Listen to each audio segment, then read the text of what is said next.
Welcome to episode 11 of the Inside Real Estate Podcast. And today we have on Ken Wall. He is a realtor, an athlete, musician, father, and just a grandfather, and just a generally cool guy that we've had the pleasure of working with for a while now. And we thought he'd be an interesting guest. So Ken, thanks for coming on.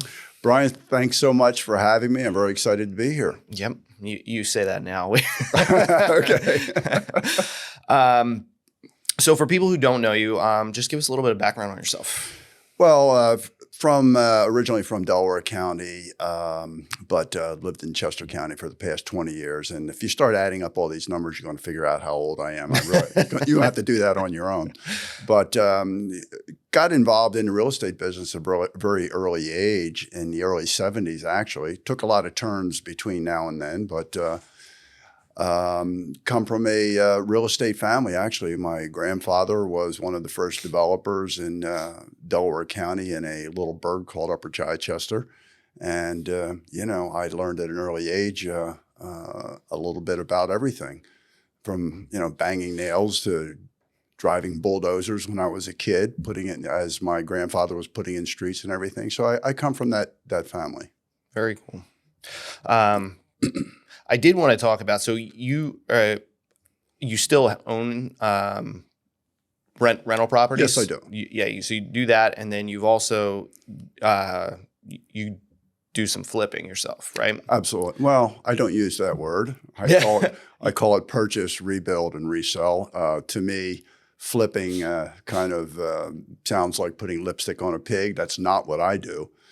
That's what we do sometimes. Yeah, right. Well, you're doing it right now. You're putting. Oh, but so I do a little bit of everything, and I always have. Bought my first rental when I was 22 years old. My only regret with that is I sold them. I should have kept them. Is there a difference between the rentals and when people say real estate investing, everybody thinks, hey, if I'm buying something that I'm not living in, that I'm investing. Is there a difference between a buy and hold and something that you turn over? Sure is. Definitely more risk in something you're buying to turn over. Mm-hmm. I think in the long run, and again, I really believe that it really comes down to what stage you are in this life. Mm-hmm. And if I were a young man again, it would all be buy and hold. And I would probably say the majority, if I'm trying to invest to build my wealth with real estate, I would probably say that 75-80% of my approach would be to buy and rent and hold. And the remainder would be to buy and resell and look for opportunities, buy and resell. However, as you get older and later in your career, that kind of changes. Rentals are always good, always. But sometimes as time progresses, you see that, hey, it makes more sense for me to slim down my number of units, because it does become a bit of a management task. Mm-hmm. However, I've been doing it so long, I have a great system. I do not manage other people's properties. You just can't pay me enough to do it. So what I am doing now is probably 90% of my business is the brokerage business, representing buyers and sellers.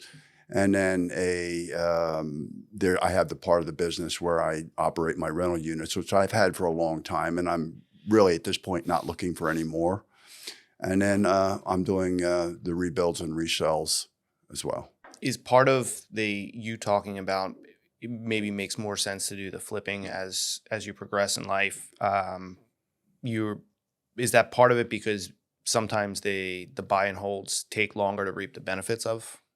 Yeah, I've always said that building wealth in real estate is a marathon. It is not a sprint race. It is a marathon. It is a long-term process, but is a great way of building wealth. And that's really how I got started, because I didn't start my career with purchasing and rebuilding and reselling. It was really just the brokerage business representing buyers and sellers, and then started to accumulate rentals. And so the rentals over a long period of time are definitely will bring a better return on investment than just buying something to rebuild and resell. Yeah. And there's much more risk in that as well. Yeah. Talk a little bit about what you're doing right now on your current project. How's that going?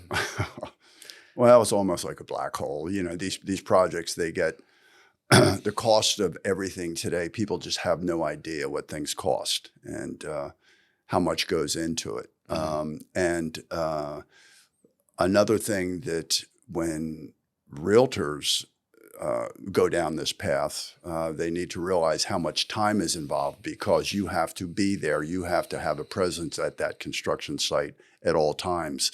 Otherwise, things just don't get done. That's the way I see it.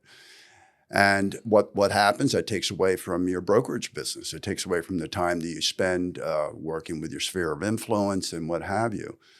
So, I have a project going right now. I expect it to be on the market in the next couple of weeks. It's been a lot of surprises along the way, and truckloads of money put into it. So, what happens with some of these projects, you start on them and you come across things that are budget busters, and guess what? You don't have a choice. You have to put your head down and grind through it and get the property done the way and finished the way it should be for the people that you're marketing to. And when you're looking in that $1 million plus price range, you have to know what people want and expect. If you had to put a percentage of time or of the time that this occurs on it, how often would you say that you're able to stick to a budget on a project?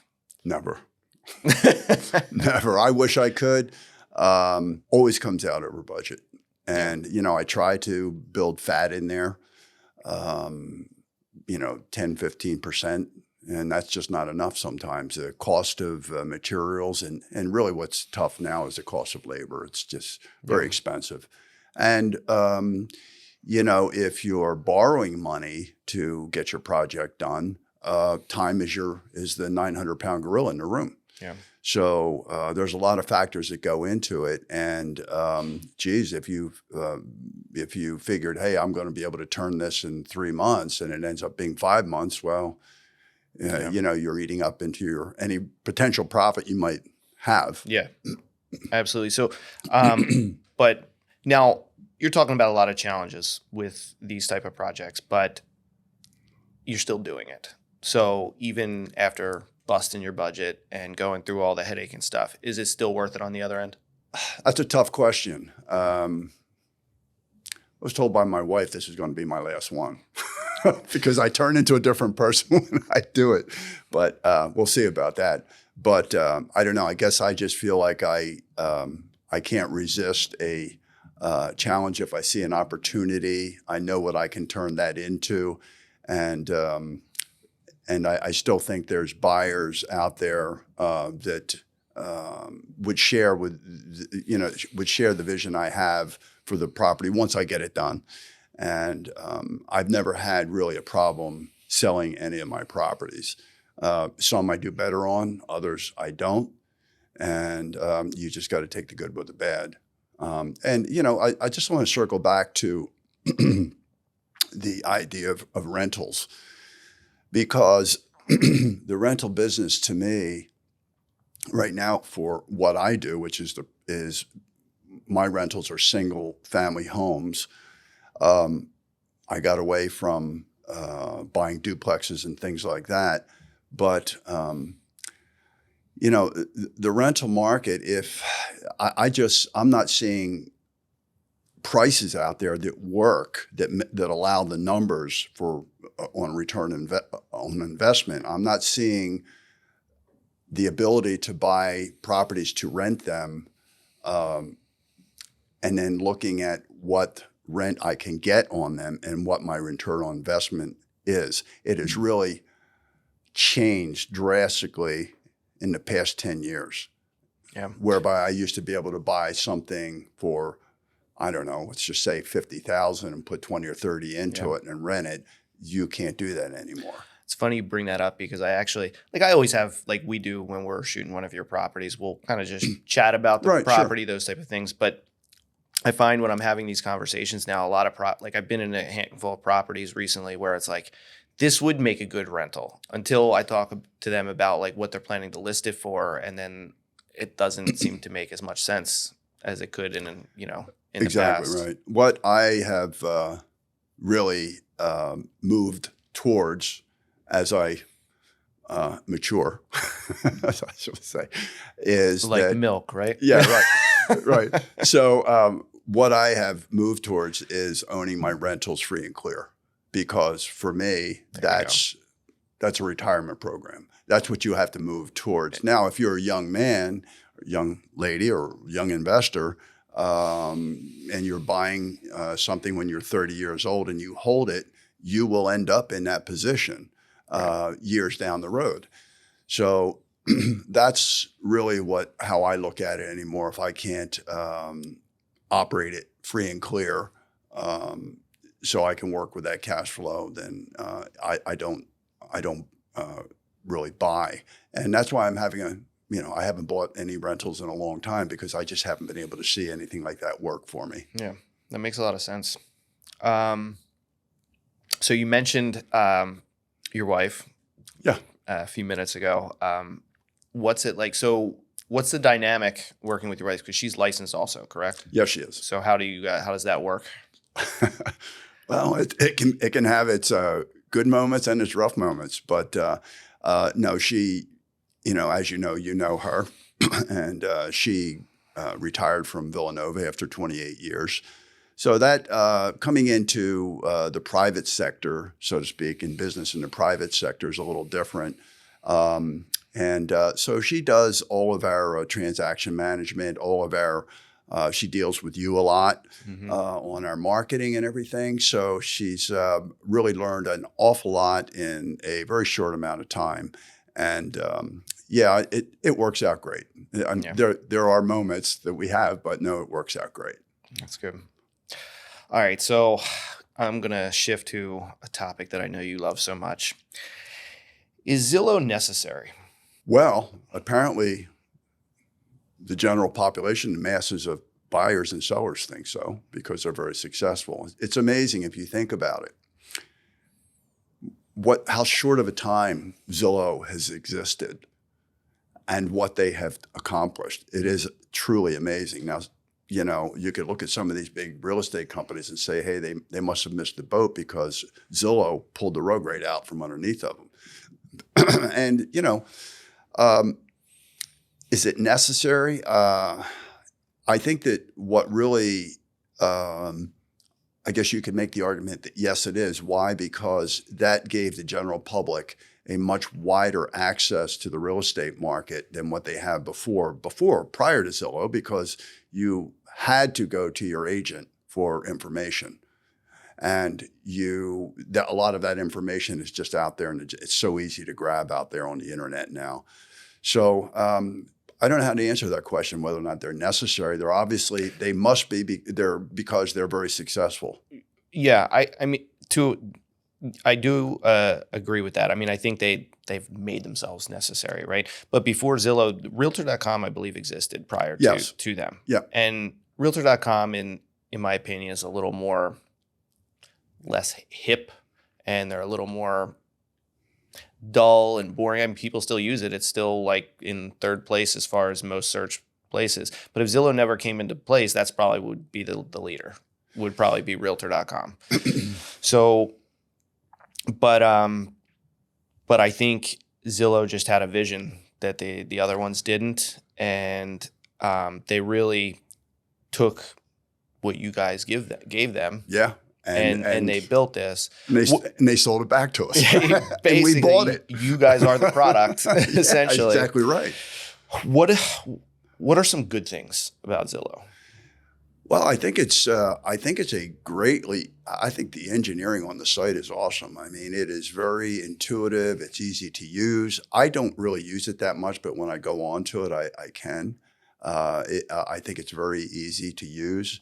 They started really, I think they were kind of the pioneers with actually telling people what their property is worth. I was going to get to So that too. people have instant access to that. And of course, they're many times not correct, Yeah. but still, nonetheless, it's something that you can build from. I actually, whenever I go on a listing presentation, I always pull down the Zestimates and from other big websites, Realtor.com, and just to see what the projective sellers, what they're looking at.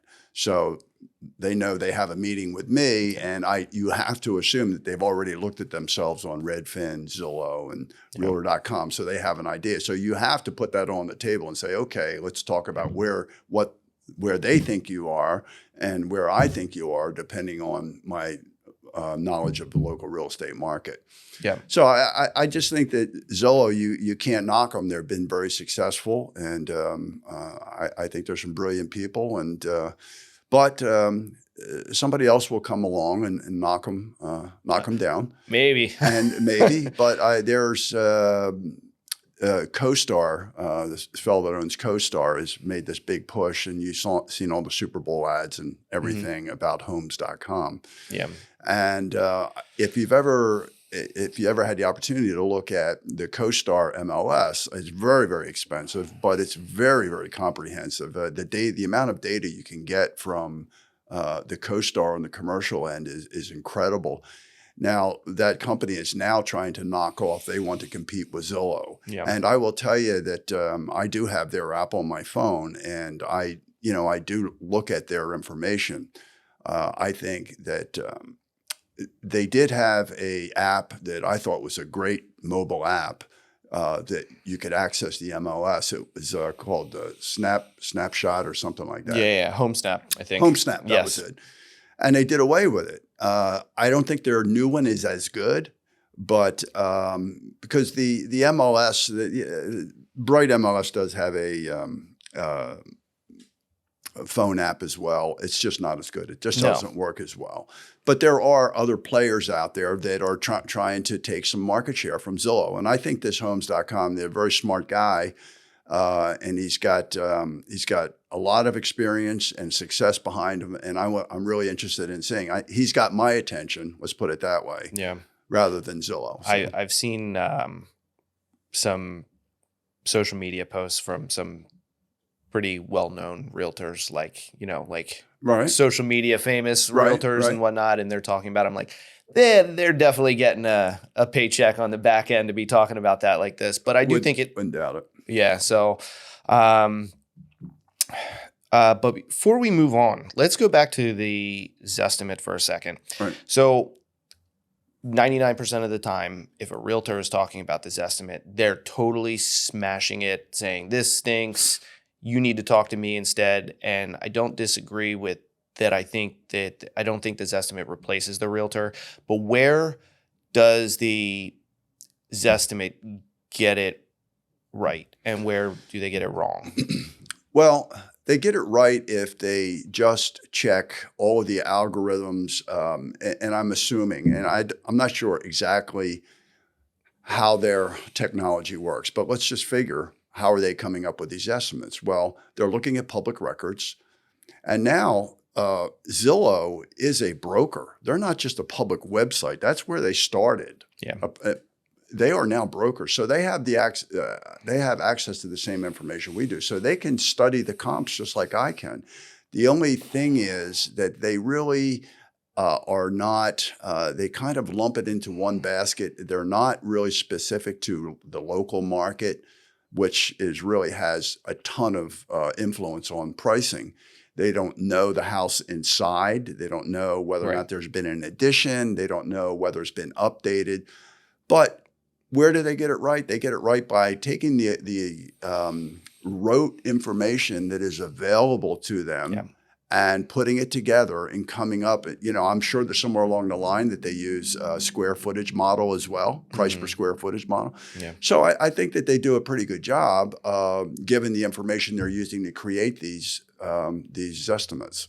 So would you say that if I'm a consumer and I haven't necessarily talked to a realtor yet, but I'm about to. Right. Right.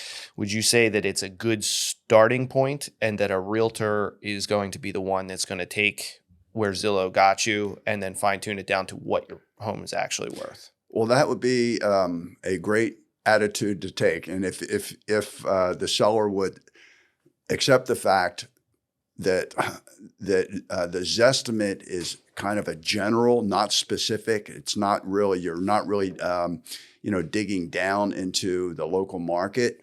I think as long as you understand and you accept the fact that, hey, this is a starting point, it could be higher or lower. Let's see what the agent says with specific to the house. Yeah. What does the house have that perhaps the Zestimate does not include? Yeah. Because I think, yeah, I mean, I agree with you. I mean, I know why agents want to they're wrong, get it. But it's also at the same time, while the agent is saying the fact that Zillow only can go so far still makes the case that the realtor is important. Yeah. Because they can, they look at, like you said, the public records and all the stats that they have access to, but they don't have, at least yet, don't have the AI to look at the pictures and say these homes are identical on paper, but this one's a piece of crap and this one's a very nice home. They're not making those adjustments because they don't have the ability to do it yet. Well, as you know, all real estate is local. Yep. And I think that I think that from a seller standpoint, if you look at what Zillow has you at, what Realtor.com has you at, what Redfin has you at, if you look at all these and average it out, you'll get an idea where you are. Now, but you have to accept the fact that you may be higher or lower than that, right? Depending on the local real estate market. Absolutely. All right. Let's talk about the NAR settlement. So before I get too specific, so basically they just had their settlement. But what's really coming out of this is going to affect, the general public and realtors,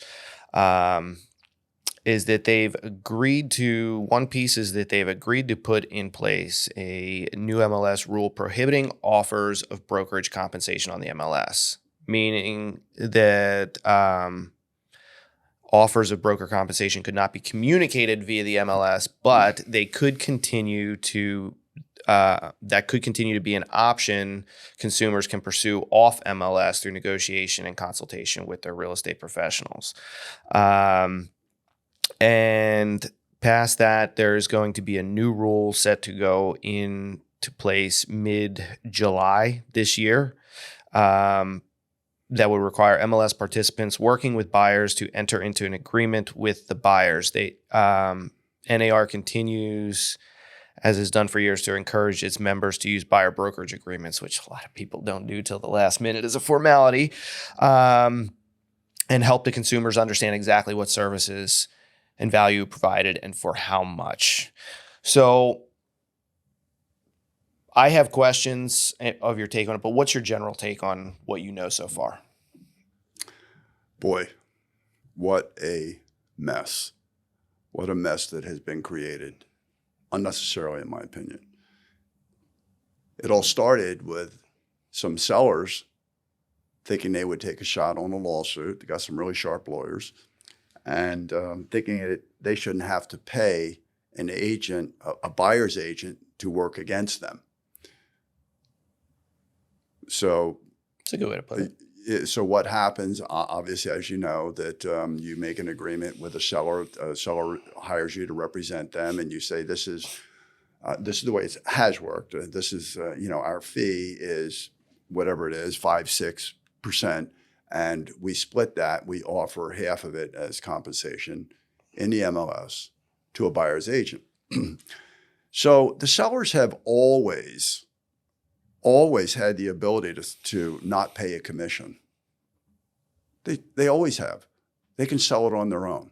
Now, you may not agree with me, or your listeners may not agree with me, but I just think that the sellers always had this option, and I don't see what the big problem is really at this point. But now we do have a problem. When you talk about the exclusive buyer agency, for as long as I've been in this business, and I started in this business before there was a buyer agency, and I never have a buyer agency signed prior to making an offer. I just don't feel it's necessary. I feel that, hey, I've interviewed the buyer. I feel that the buyer is sincere, and I don't need to put a contract in front of them. Now, what the Department of Justice, because they're part of the equation here, they don't want sellers to pay buyers commission, buyer agent commission. So I think that what they're created is just a real nightmare here. And no one knows how this is going to turn out. I can't see buyers automatically, just because the Justice Department has said, hey, you should have, or this settlement states that you should have some type of exclusive buyer agency signed, that doesn't mean that they're going to do it, that they're going to be willing to do it. I think that it's going to be it'll be a long time before that becomes an accepted practice. Yeah. So it's really going to be very interesting where this goes. And to be honest with you, I really don't know where it's going to go. Okay. So it was always, when I had my license before, it was always kind of talked about amongst realtors that if you don't offer the right commission, like split, when you're working with a seller, that buyer's agents, whether it's the right thing to do or not, if they saw there was a crappy commission split or no commission split, they wouldn't show the house. It was a concern. Mm-hmm. I'm not saying it happened or how much it happened, if it did at all. But now you have this scenario in place. But going back to the buyer agency agreement, there is the portion in there that says, in the event that the seller is not willing to pay me this commission, you will agree to cover that, right? Correct. So now what's going on is kind of forcing that piece that was really never a factor, or rarely a factor, is now going to be a big deal. Right. So with that being the case, correct me if you think I'm wrong, but isn't it going to be, now, not that it's built into the mortgage, but because the seller, the way things have been working, it was almost like the buyer could, whether that's technically how it's happening, they not paying that extra on top of everything to buy the house. It was kind of going in, and it could almost be argued that it's part of the mortgage. Yeah, sure. I mean, I think that what's not going to happen is, I don't think that you're going to see prices decrease because the buyer agents, because buyers are now needing to negotiate with their agents and figure out how they're going to pay their agents. Now, I think that there's going to be some methods where you can offer seller assist and things like that to compensate for it. We'll have to see where this goes. The thing is right now is that the way the system has worked is, yes, the commission that the seller is offering is baked into the sale price. And what it has allowed the buyers to do is to finance that commission that the seller is paying, instead of them taking it out of their pocket. Now that they're going to be asked to take it out of their pocket or figure out a way to pay your buyer's agent, figure it out. Whereas before, they could finance it because the seller was paying it. And the seller may say, okay, well, I got to, if you put the commission in a transfer tax, I want to net a certain amount, so this is where we got to be. Of course, that's not the way you set the price, but not many sellers think like that. But the thing is that what you've allowed the buyer to do is to finance the buyer agency cost in the mortgage. Yep. That's what it has allowed them to do instead of taking the money out of their pocket or figuring out where it's coming from. Right. So now so if you just do the basic math, so let's say the commission is 3% that a buyer's agent gets, right? Right. On a $500,000 house, $15,000. $15,000 that they will need to come up with out of pocket on top of closing costs and everything they need to purchase the home. That's a lot of money for a lot of people. Yeah. Yeah. Now, the interesting thing is, how are you going to offer a seller assist that's going to help cover that? Because it cannot be more than what the actual closing costs are. So it's going to be very interesting to see how this has worked out. To be honest with you, I don't know how it's going to work out, and I don't think too many people know how it's going to work out. I think that it could drive more people towards dual agency, buyers towards dual agency, which really they're not getting the proper representation. I think the whole thing that really got this whole thing rolling in, if you think about it, it's a legitimate point, is that you got a seller that is paying a commission for somebody to market their property and represent them in the sale of the property. Then they're also paying that same amount, because we're splitting it equally, to a buyer's agent to work against them. So that point is well taken with me anyhow. But the fact of the matter is that the seller is still coming out, everybody's coming out a winner, because, as I said, the buyer is able to buy their house. Why? Because they're financing the cost of the buyer agency through the mortgage, and they're paying a higher price.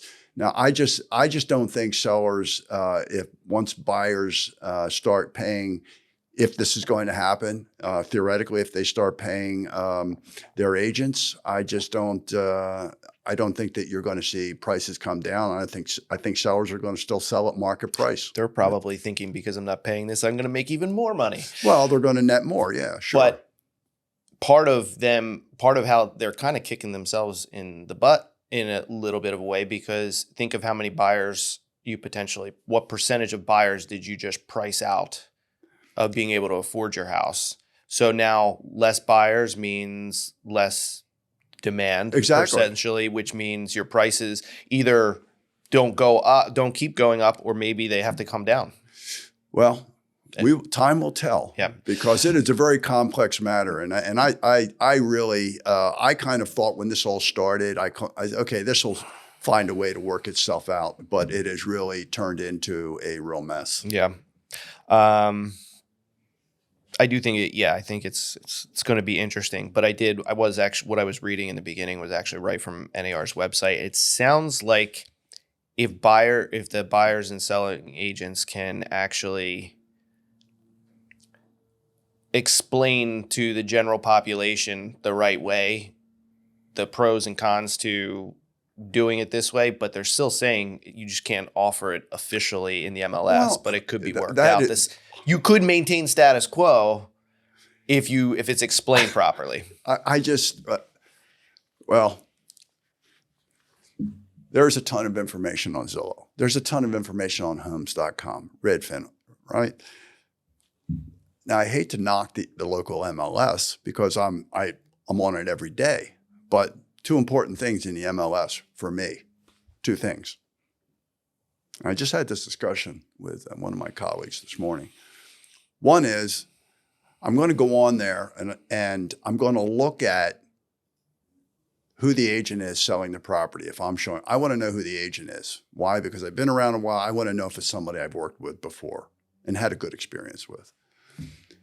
Number two is I'm going to look and see what kind of compensation I'm being offered for my services.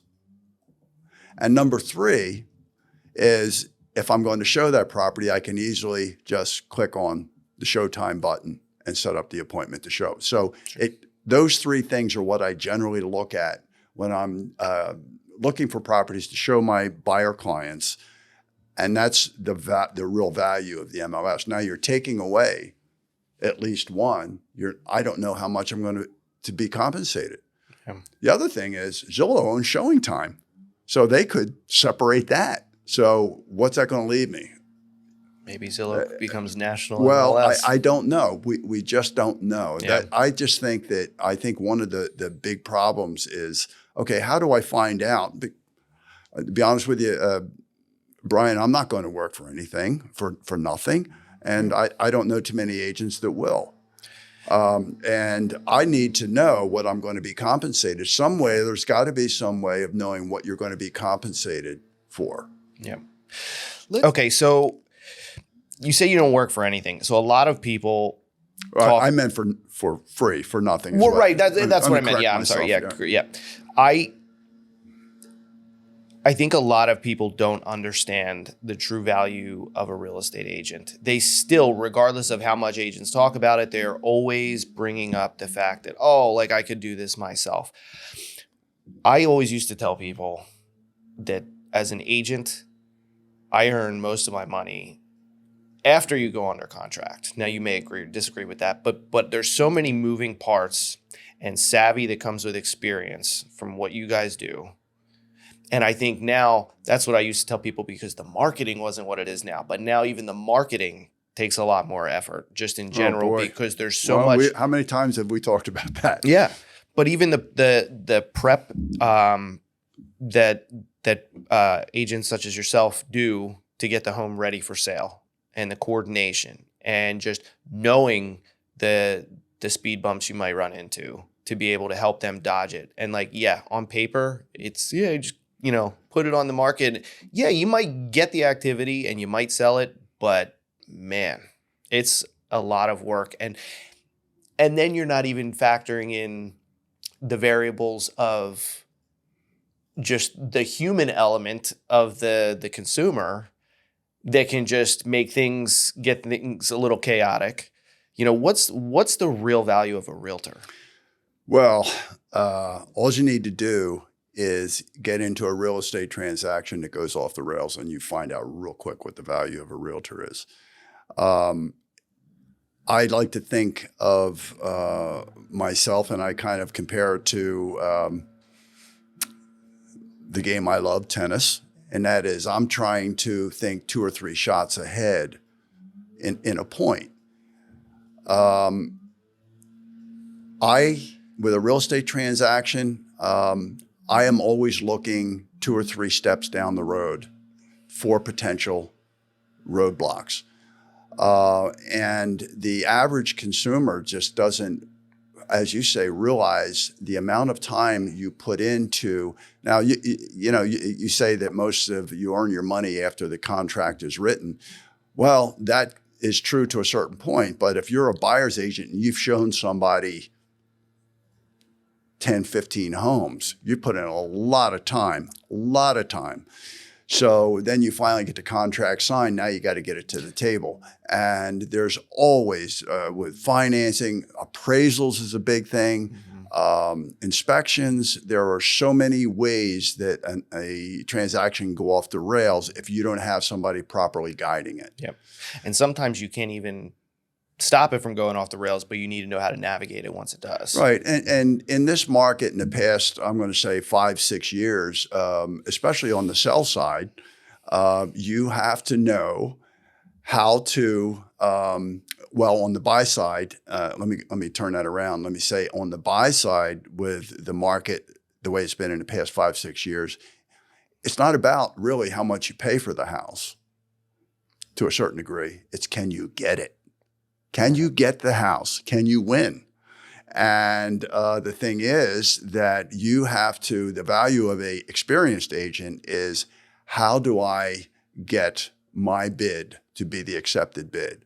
How do I get my client's bid to be the accepted bid? And I always tell my clients, you're not going to like what I'm telling you, but if you want to win this, there's 5 other offers. Here's what you're going to have to do if you want to win. And most of the time, if they listen to me, we're successful.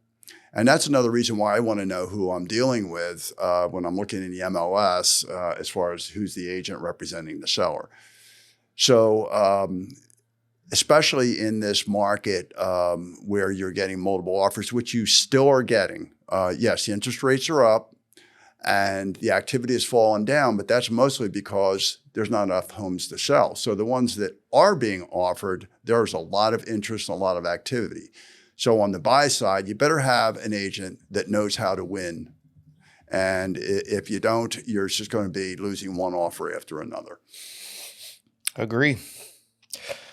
You use one word in there multiple times. What's that? Win. Win. And your tagline is our clients win. Yeah, and we came across that by accident, didn't we? Yep. That one day on that property on, well, I won't say which street it was on, but it was in the borough. And yeah, so I just stuck with that. And what does that mean to you? well, what that means to me is that when you're entering on the buy side, what that means is you are in a very competitive market. You need somebody that knows, just like a great basketball team has a great coach, you have to have somebody that knows how to get your offer accepted by a seller when there's 4 or 5 others. That's the win. That's the win you want. You want to get that house. On the sell side, you want to make sure that you can actually filter out all the problematic offers and explain to your seller that, look, this is not your highest offer. This is your best offer. This is the offer that when you sign it, it's done. That is what you want. That's a win to me. I like that. All right. I take you, in the time that I've known you, to be a fairly competitive individual. Would you say that's probably correct? Not as much as I used to, but yeah, a little bit. You are, when I say you're an athlete, you play tennis, correct? Yep. So talk about having a competitive nature in real estate and just maybe having a competitive nature in life a little bit. Well, it can be a double-edged sword in a way. It can, if it defines you, I guess, to the point where you're obsessed with it, that's not healthy. I've certainly, I guess, smoothed off a lot of rough edges over the years. I used to be much more competitive. It used to be a bigger part of my drive. As far as real estate goes, it's kind of always, I'm never looking at how many units I'm doing so much as like, as soon as I get done with one transaction, where's the next one? Where's the next one coming from? How am I going to keep this going? So I think, and I look at some of the other agents, and there's some tremendous agents out there. A lot of them are young guys, and they knock it out of the park. No doubt, they're good, and I can still compete with a lot of them. In life, I think that it's healthy to want to try and excel and be as good as you can be and see how good you can get. I think that, again, for me, I don't know any other really life other than being competitive like that. It doesn't consume me anymore the way it used to, but it certainly has helped me get to where I'm at, for sure. Love that. Relationships.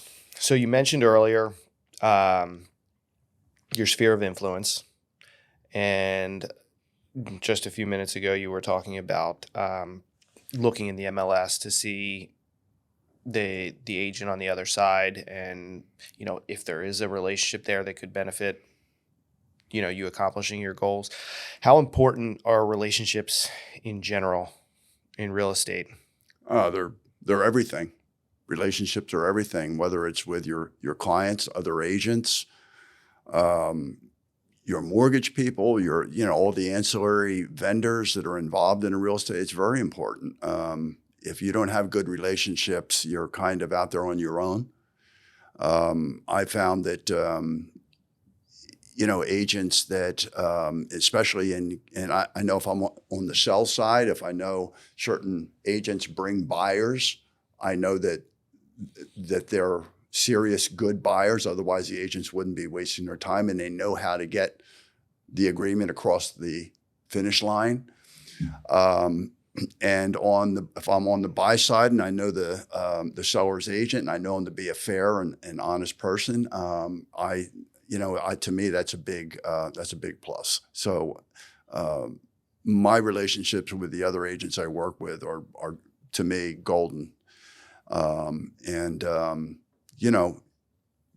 In life, yeah, you have to have other relations that are valuable to you. Friends, family, what have you, sphere of influence. Yeah, it's all a relationship business. That's what this is. Unpack sphere of influence a little bit. How does Ken Wall work his sphere of influence to maybe somebody that could be potentially some good advice for somebody who doesn't work their sphere of influence that well? Well, let's look at it this way. My sphere of influence is basically people that I've done business with over the past 20 years. They're people that have trusted me with a huge investment. And the people I have, I'm sure that all the people that I have in my sphere of influence are all very happy with the service I provided them. So they're the ones that are going to recommend me or refer me to other people. So I definitely do not pester my sphere of influence. I do stay in touch with them. I occasionally will just do a drive-by. I don't do it all the time, but I will do a drive-by and drop by and knock on somebody's door and maybe leave them a little card or a gift or something just to say hello. I'm not really there to talk about real estate, just how you doing, how's the family, that type of thing. And I do. You do have to keep in touch with them and let them know that you're still out here, you're in business, and you're readily available if they need you or if they know anybody that needs you. So that's really how I work my sphere of influence. And like I say, it's people that are in my sphere of influence are people that I've done business with, and I'm sure they would do business with me again. Great advice. All right. I have two more questions. Okay. What's your philosophy towards getting a home ready for sale? Talk about that. And again, one of the things with this podcast, we like to try and pick the brains of experienced agents to kind of offer some advice to maybe some less experienced agents. So what's your philosophy and how do you go about getting a home ready for sale? Well, I think it starts with having a conversation with the seller and try to get them on board with your philosophy. And my philosophy is you only get a chance to make a good impression one time. And to me, being able to market a property and get the seller the highest price in a reasonable amount of time is all about presentation, pictures, that type of thing. And when I say presentation, I am a big believer in staging a house. Now, that doesn't mean, when I say staging a house, I don't mean going in and changing every room and necessarily bringing in all new furniture, that type of thing. I'm talking about having a staging professional who I work with, been working with my stager for 15 years. She's awesome. And we'll walk through a house and we will try and say, okay, is there anything in here that we can use, repurpose? Can we, 90% of the time, it's all declutter. And the whole idea is to try and present the property in its best light so that when the photographer comes in, Brian, that they have something to work with. And the whole idea is kind of like, I used to fly airplanes professionally, and a really uneventful flight starts with proper planning. So, because once you hit the throttles forward and you're up in the air, and if you didn't do proper planning, you can be in a real jam. So the thing is, with marketing a house, you want to definitely get it ready by decluttering, staging if possible, maybe painting here or there. It's not always easy to get the seller on board with doing all that. But if you can convince them and show them the value of doing all of this in some of the prices of the property that you sold, that I think that goes a long way. And once you get the good pictures and you get all of the videos and everything, I always do a little personal video for every property. And then you try to build this enthusiasm, maybe with a couple of days of coming soon, that type of thing. You try to build the enthusiasm. And what I've been doing is following that path, and in some cases putting out as a quiet listing as well to everybody in my office, kind of give an idea of where we are on pricing, and then do a short period of coming soon, followed by an open house. And we try to get as many people through the first open house as possible. Why? Because you hope that you can instill in people the fear of missing out, and that enthusiasm and that anticipation.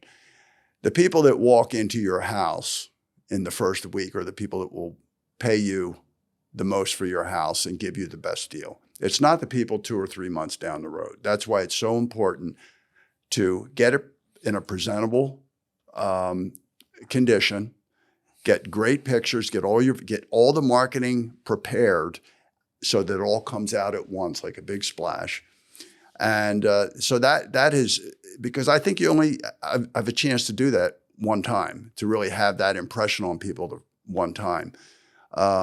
And, you know, in this market, after the property's been on the market for 30, 40 days, then you start to have a problem. So you want to try and avoid that by proper pricing, proper photographing, and you make sure you get a great professional to do all your photographs, your videos and everything, and all your pre-marketing. And so that's basically the method that I follow. I don't know if everybody knows this about you, but I thought it was cool when I found out that you're actually a musician. So talk a little bit about that. Well, that's just another infection that I've had all these years, you know. Yeah, you're pretty good at it. I've always had a thing for a certain type of music, basically Chicago blues and what I'll even call country funk, that type of thing. And I wish I had more time to devote to it, but I don't, because it doesn't pay the bills. But it's a real blast, and I've been doing it for a long time. So yeah. I think we have a clip that I recorded you one time. Maybe we can throw that up with you jamming in your basement. You do? Remember you had me record you in your basement when you were at the other house. Oh, I don't know how. Okay, yeah, it was either it was the unknown guitarist. Yeah, I think that might be it. It was either the Johnny A tune that I covered, which was God, what was the name of that? I forget it, but the Johnny A tune, or there was another tune that was like more of a smooth jazz type thing. I don't remember which one you recorded. Yeah, I'll have to see. Well, I have to pull it up. I think we have it somewhere, but it'll be good, because I was like, whoa, guy's got skills. Oh, well, I've been doing it for a long time, and I really love it. 1, 2, 3.